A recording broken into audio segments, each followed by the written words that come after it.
ओम। मनुष्य का जीवन शुद्ध एवं पवित्र होना चाहिए, क्योंकि शुद्ध व पवित्र जीवन के अनेक लाभ होते हैं। इससे आत्मा आस्तिक, बलवान तथा शुभ कर्मों को करने में प्रवृत्त होने के साथ साथ अशुभ और पाप कर्मों को करने से दूर भी होता है। मनुष्य जीवन हमें परमात्मा से प्राप्त हुआ है, जो स्वयं में एक शुद्ध एवं पवित्र सत्ता है। अतः उनकी संतान होने के कारण हमारा भी कर्तव्य है कि हम भी वेदाज्ञा अनुसार पवित्र कर्म करें। ऐसे कौन कौन से कर्म हैं जो हमारे जीवन में पवित्रता लाते हैं? तो इसके उत्तर में यही कहा जा सकता है, यज्ञ जीवन का हमारे श्रेष्ठ सुंदर कर्म है, यज्ञ का करना कराना आर्यों का धर्म है। इस श्रृंखला में हमारा आज का विषय है संध्या एवं अग्निहोत्र का हमारे जीवन पर प्रभाव। मनुष्य का अर्थ होता है कि बहुत ही सोच विचार कर, अर्थात चिंतन, मनन, विचार आदि को करके कर्म करने का निर्णय करने वाला, सत्य पर आधारित कर्म करने वाला व्यक्ति। सत्य का आचरण ही मनुष्य का धर्म होता है और इसी को वैदिक धर्म भी कहते हैं। वेदों में परमात्मा ने जो आज्ञाएं और शिक्षाएं दी हैं, उन सब में सत्य कर्मों का ही विधान किया गया है। इसलिए हमें अपने हित और दूसरों के हित और सुख के लिए भी सत्कर्म ही करना चाहिए। सत्कर्मों को करने में सबसे अधिक सहायक वेदों, शास्त्रों और ग्रंथों के स्वाध्याय सहित पंच महायज्ञों, जिनमें संध्या व देवयज्ञ अग्निहोत्र, जिसे हम साधारण बोलचाल की भाषा में हवन भी कहते हैं, का मुख्य स्थान है। तो सबसे पहले प्रकाश डालते हैं संध्या पर। संध्या ईश्वर के उपकारों को स्मरण कर उनका धन्यवाद करने के लिए की जाती है।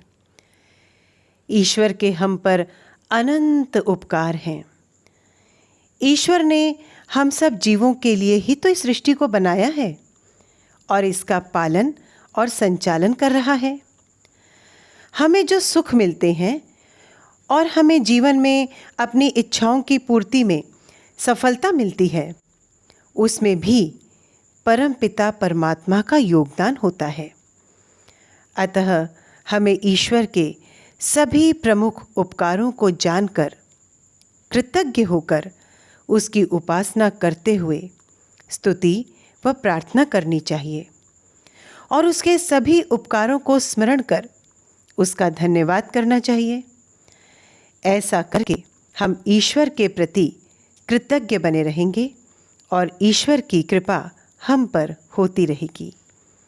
संध्या में ईश्वर के गुणों का और उपकारों का ध्यान किया जाता है। इससे मनुष्य अहंकार शून्य बनता है। उसे ये भी ज्ञात होता है कि उसके जीवन यापन में अनेक प्राणियों के कर्मों और उपकारों का योगदान है।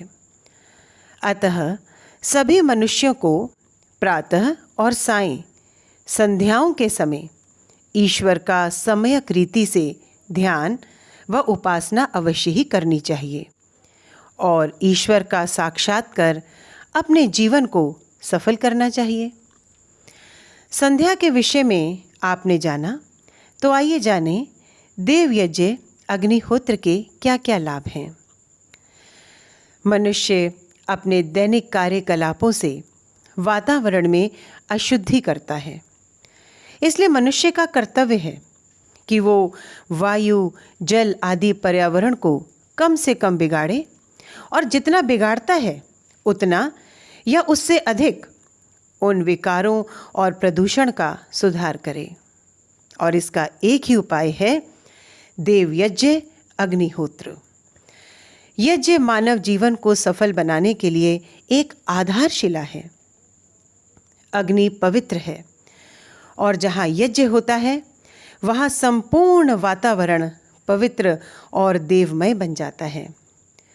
यज्ञ वेदी में स्वाहा कहकर देवताओं को भोजन परोसने से मनुष्य को दुख, दारिद्र्य और कष्टों से छुटकारा मिलता है और पर्यावरण प्रदूषण भी यज्ञ से दूर होता है। यज्ञ का धुआं आकाश में जाकर बादलों में मिलता है, उससे वर्षा का अभाव दूर होता है। यज्ञ के द्वारा जो शक्तिशाली तत्व वायुमंडल में फैलाए जाते हैं, उनसे हवा में घूमते हुए असंख्य रोगों के कीटाणु सहज ही नष्ट होते हैं। साधारण रोगों और महामारियों से बचने का यज्ञ एक सामूहिक उपाय है। यज्ञ में जिन मंत्रों का उच्चारण किया जाता है, उनकी शक्ति असंख्य गुनी अधिक होकर संसार में फैल जाती है और उस शक्ति का लाभ सारे विश्व को प्राप्त होता है। तभी तो कहा भी गया है, होता है सारे विश्व का कल्याण यज्ञ से, जल्दी प्रसन्न होते हैं भगवान यज्ञ से। जिन घरों में, जिन स्थानों में यज्ञ होते हैं, वो भी एक प्रकार का तीर्थ बन जाता है। हमारे प्राचीन ऋषि मुनि, योगी राज श्री कृष्ण और मर्यादा पुरुषोत्तम श्री रामचंद्र जी नित्य यज्ञ किया करते थे। यज्ञ से आत्मा में ऋषि तत्व की वृद्धि दिन प्रतिदिन होती है और आत्मा को परमात्मा से मिलाने का परम लक्ष्य बहुत सरल हो जाता है।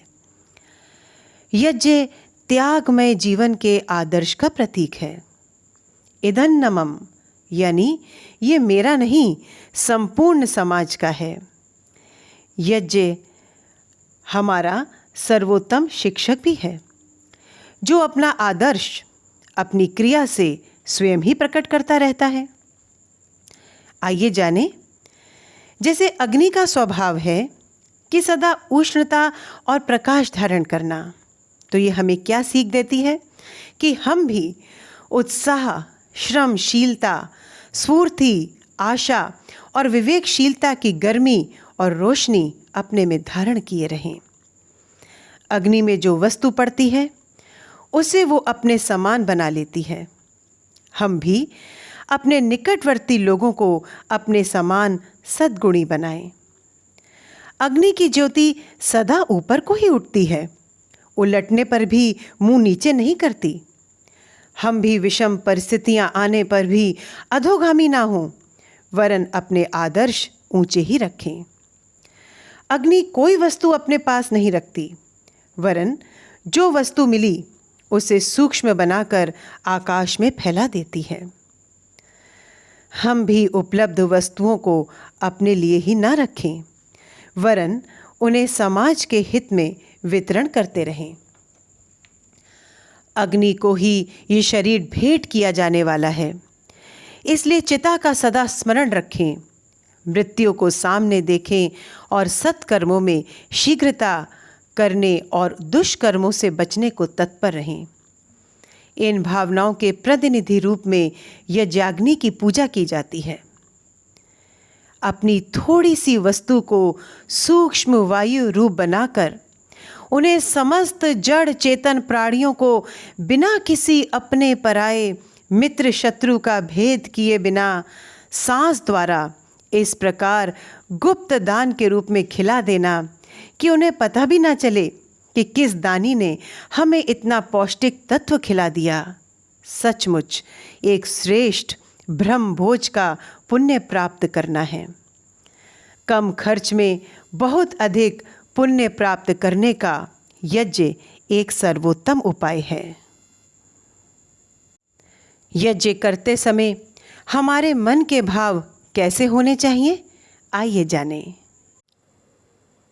यज्ञ नहीं बस ज्वाला जिसमें आहुति को भस्म करें, यज्ञ वही जो अहंकार को ज्वाला बनकर ध्वस्त करे। यज्ञ नहीं जो हवन कुंड में जो नित प्रज्वलित होता है, यज्ञ वही जो अंतर मन में आत्मा से मंथित होता है। इन्हीं विचारों को ध्यान में रखकर यदि हम यज्ञ करेंगे तो निश्चित ही हम अपना जीवन सार्थक कर पाएंगे। ओम शांति।